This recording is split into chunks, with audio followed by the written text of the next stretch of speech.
Hi, I'm Nicholas Burtner with School of Permaculture, and guys, I got something really good for you today.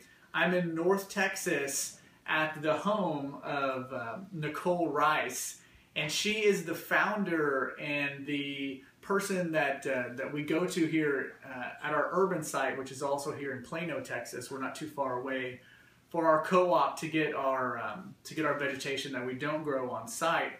But we got something special. A lot of people get into permaculture through growing food systems or through different avenues, and we kind of forget that it's, you know, permaculture doesn't really fit into education system because it is the education system. And so that means it's all-encompassing.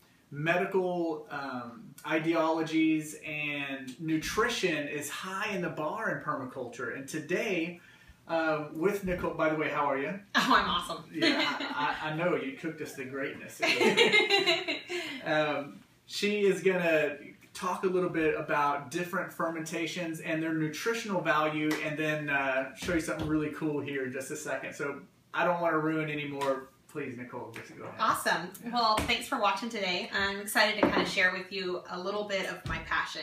And I tend to be really, really passionate about fermented foods because of the health benefits that they give our body. They introduce microbes to our system that we wouldn't otherwise get. And it's one of the leading sources of research right now is they're finding out how much the microbes in our body actually affect us, from our moods to our outlook on life to our digestion. Everything is affected by these little bacteria guys. So this is a really tasty way to get this into our body and into our diet in a way that feels natural and enjoyable. So anything just about can be fermented vegetable wise. And so like today I have some jalapeno and carrot. I've got some garlic. We did a pepper mash, which you tasted earlier. We like to use water kefir as our soda pop alternative because it's carbonated and it's just a little bit sweet, but again, it's got all of those good microbes. And one of the things that I think is really interesting is that in the olden days, back before World War II, everything was fermented like this. And so what happened was the men went off to war and the women had to take their place in the workplace, and nobody had time at home to do the fermenting anymore. So the manufacturing companies, they came along and they said, well, there's this need and people are missing their pickles, they're missing their foods that they're used to eating, and so they started mass producing them. But you can't mass produce a fermented product because it's alive and it's an art. And so what happened was they switched to vinegar. And when you do a vinegar pickle, it tastes like a fermented pickle, but it doesn't have all of those nutritional benefits. And so that's kind of how things moved.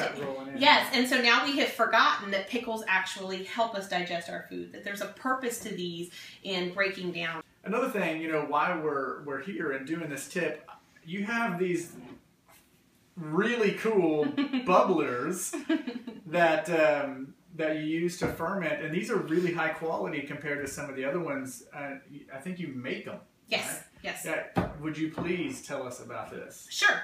So when I first started doing fermenting, trying to figure out what works in my location, and I would read all the different suggestions for the different ways. So you can do it in mason jars, or you can do it in mason jars with metal lids, or mason jars with plastic lids, mason jars with plastic lids with air locks, all these different, the traditional big heavy duty fermenting crocks. And so there's a whole bunch of different ways to do that. But one of the things that I discovered is that the air getting to the food affects the flavor.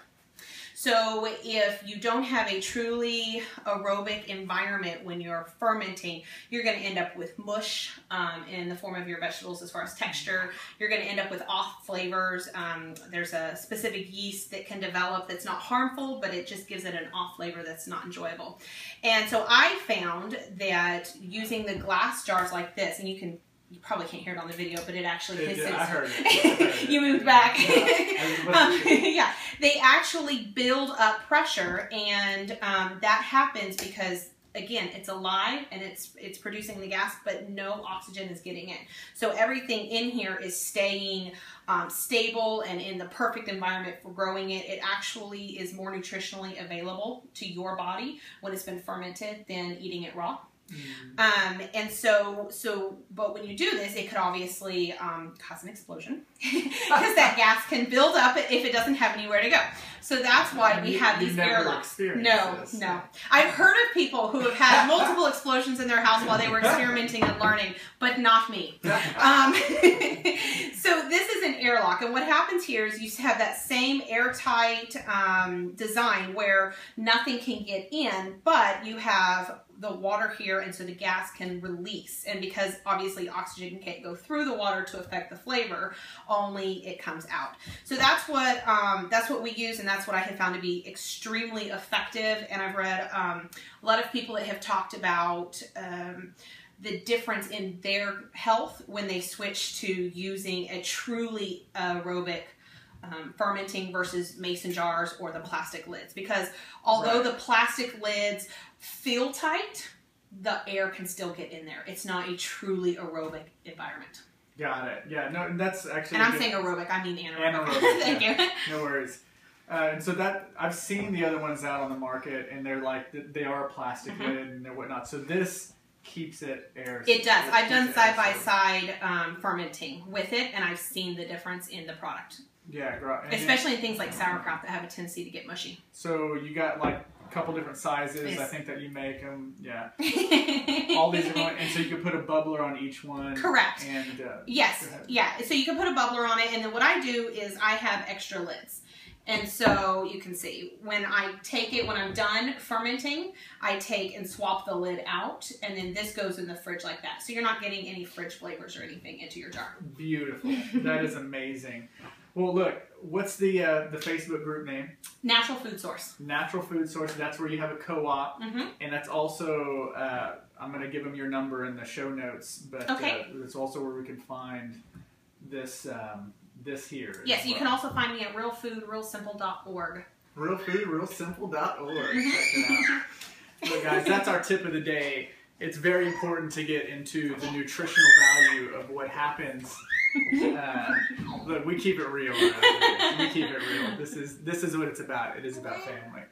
It is important to keep nutritional value at the top of your thinking and of your designs when it comes to permaculture. And so this is in. It's in. It's not just food system. It's not just earthworks. It's not just architecture. It encompasses the whole deal. Guys, come take a course with us. Hire a consultant. Know that that the proceeds of both of those go to helping our aid and our orphanage program, where we go out and we empower the disempowered. So, guys, you rock. I love you, and we'll see you next time.